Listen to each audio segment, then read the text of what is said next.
Ice Age. Considering how this became one of the biggest animated franchises, it should be good to know where it all began and look into its first steps that would lead it to where it is now. Well, that would be right when the new millennium came into the scene, when computer animation received massive popularity thanks to films like Shrek and Monsters, Inc.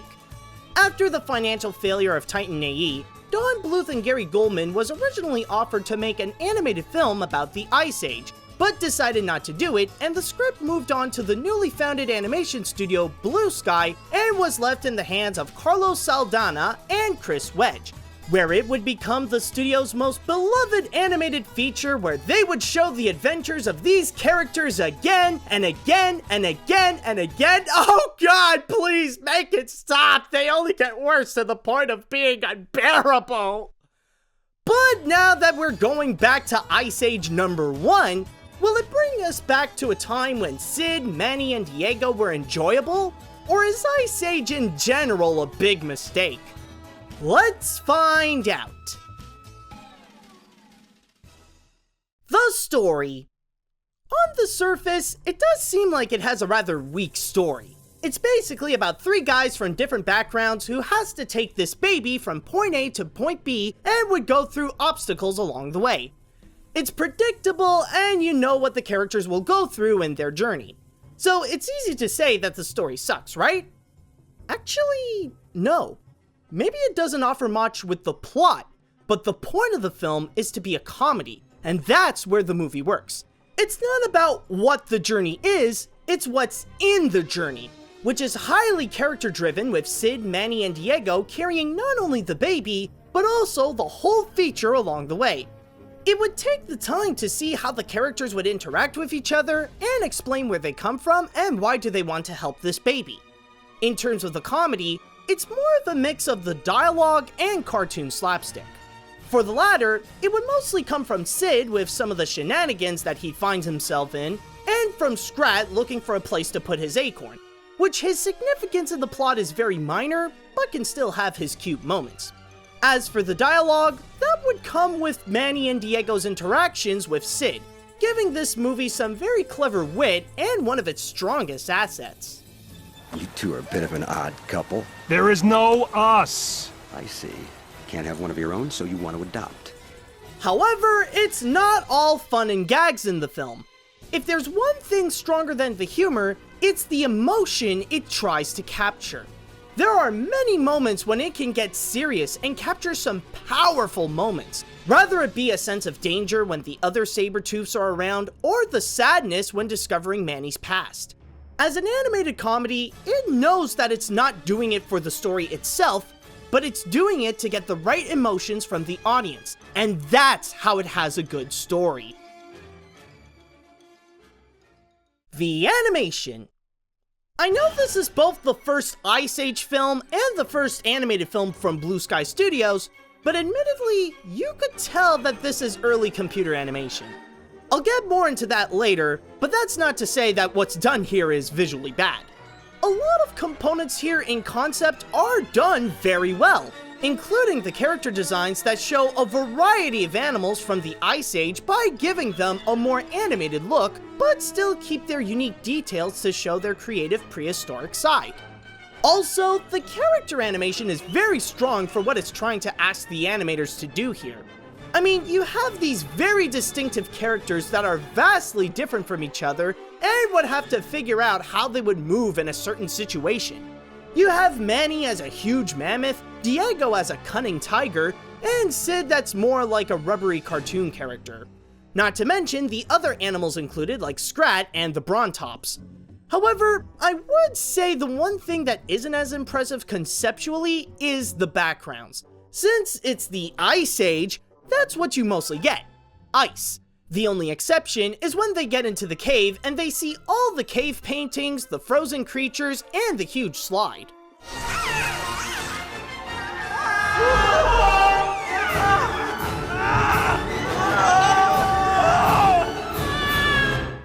But if I may talk about the biggest problem with the visuals, then let's get back to how its age really shows. Maybe it's because over the years we have seen the characters change as technology would grow more advanced, But by coming back to the original, they really don't look as defined as they do in recent years. It's obvious that the rendering is not as strong, the textures are weak, and the use of lighting pretty much sucks. In fact, that's why the human characters look weird and unnatural. Sure, it could be unfair to make comparisons to the sequels, but even on its own at the time, it doesn't look as strong and defined as some of the films released before it, like Shrek, Monsters Inc., or even the Pixar films of the 90s. Maybe it's more that Blue Sky was just working with the materials they had, but they still pulled off some good animation with it. The characters. With all those pointless sequels going around, I almost forgot that these guys are actually well-developed characters with a good amount of depth. Not only that, but there are only a handful of characters that the movie would have time to look into. You first have Sid, who is a dumb sloth that's rejected by his family by immediately migrating without him while he was asleep. Since he can easily get himself into trouble, he finds companionship from Manny to protect himself from any foes he screwed with and to have a buddy while on his adventure.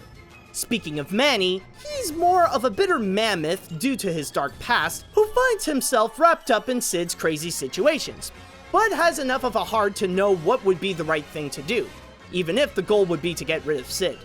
Funny enough though, it's easy to say that Sid is the comic relief of the picture, but it's actually Manny the one who gets some of the funniest parts. It's like a comedic duo where Manny is the straight man and Sid is the goofball, but the mammoth is capable of pulling off some great sarcastic wit brought in by Ray Romano. Check for poop. Hey, why am I the poop checker? Because returning the runt was your idea. Because you're small and insignificant. And because I'll pummel you if you don't. Why else? Now, Sid! And then you have Diego, who is actually more of a villain here. His ultimate goal is to bring the baby to his threatening pack so they could have revenge on the humans for killing their kind and taking their fur. He would try to deceive Sid and Manny to lead them to their doom and get the baby, but as the movie progresses, he would grow a fondness to both the baby and the gang. In fact, that's what the entire trio would go through. They would slowly show some love to the baby and form a friendship with each other. As for Scrat, well, like I said, his inclusion in the film doesn't make much of an impact, but can have his own enjoyable cartoony moments. If there's one thing the franchise can learn from the first film, it's that the less characters it has, the better they will be.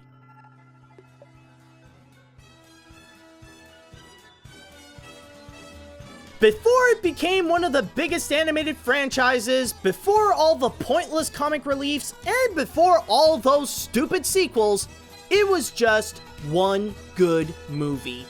Ice Age is a highly enjoyable animated comedy that can offer some great writing that has a lot of laughs, a lot of heart, a few powerful moments, and really likable characters.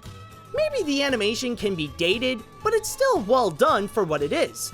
This is definitely worth watching if you're looking for something that you can have a good laugh and get a good movie at the same time. In fact, I could see how this would be so good to start off the legacy of Blue Sky Studios, to launch them as one of the big name animation studios that would later make films like Rio and the Peanuts movie. Maybe it's not must create so many sequels that get progressively worse good, but more like this one movie as it stands good.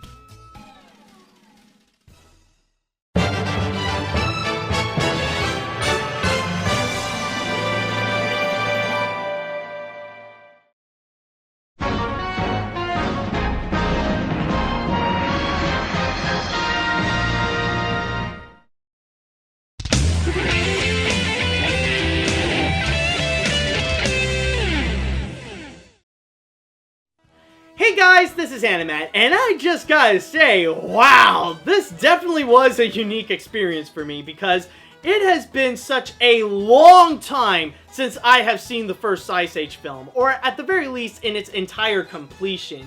Because honestly, the last time that I did so was way back in 2002 when I was a kid, and the movie was fresh out in theaters. And honestly, watching it right now, I definitely do have much more of an appreciation for this movie. Maybe it did help a little bit after going through all these sequels, and then I see this one, and with all the simplicity that it has with just 3 main characters, 1 villain, and a simple mission, and that's it. You know, it definitely does feel rather refreshing to see this, and maybe it did help a bit for me to be a lot more positive to this film. However, I will say though, by rewatching this again, there is one thing that is rather troublesome for me. And this is not just regarding the first film, this is regarding the entire Ice Age franchise, and that is, what the fridge ever happened to the humans? Seriously, I tried looking up online to see if there is an official source or an official answer that could be explained from anybody who has actually worked on the Ice Age movies or anybody at Blue Sky, but I couldn't really find anything other than fan theories, and that's pretty much it. Like, with all those fan theories, I don't necessarily count them. That's just made up by fans. It's not an official source.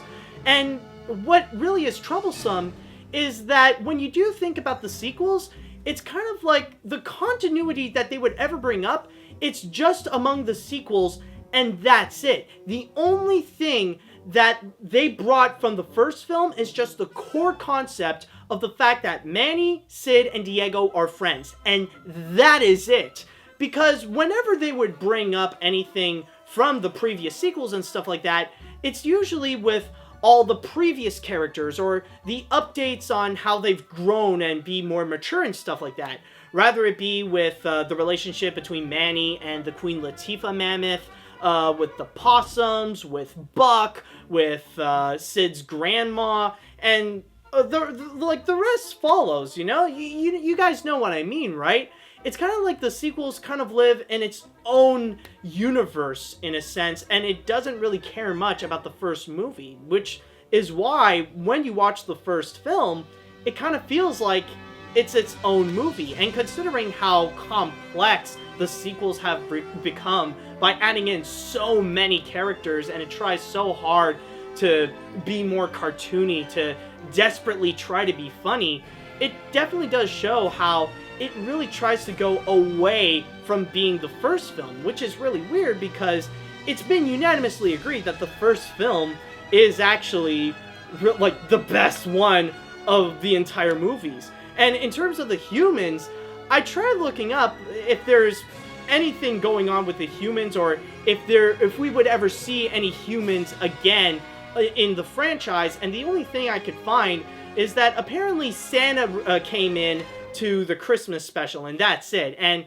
honestly, that doesn't necessarily count because Santa is Santa. Santa appears anywhere and everywhere. So that's not necessarily the same kind of human like we would have in the first film. But yeah, that's honestly something that has been troubling me with the entire Ice Age franchise in general, but I guess the sequels kind of live in their own world, and we'll just accept the first Ice Age film as its own movie. And honestly, the more that we kind of like disregard the sequels and just keep Ice Age as its own thing, the better it will be. But anyways, that is pretty much it with Ice Age. And now it shall be time that we go and move on to a Patreon request. Yes, it is time once again that we go and do that. And this time, it's going to be from Micah Man. So, I just want to say right now, if you guys would like to be like Micah, and you want to go and support my work while getting some awesome rewards at the same time, including seeing my videos before anyone else, then all you have to do is go to patreon.com/animat. But at the same time, if you guys would like to suggest an animated film you would like me to review and I would put onto the animation hat, then all you have to do is go to animatsreviews@gmail.com. So with all that said, what is it that Micah suggested to me to go and review? Well, let me just say right now that Micah is actually a very generous man. And I'm not just saying that because of his pledge on Patreon and stuff like that. What I mean by that is that he suggested to me a movie that I would really appreciate. A movie that would be guaranteed that I would absolutely enjoy. And yeah, honestly, he did a great pick with this one. I mean, after all, it is my favorite movie.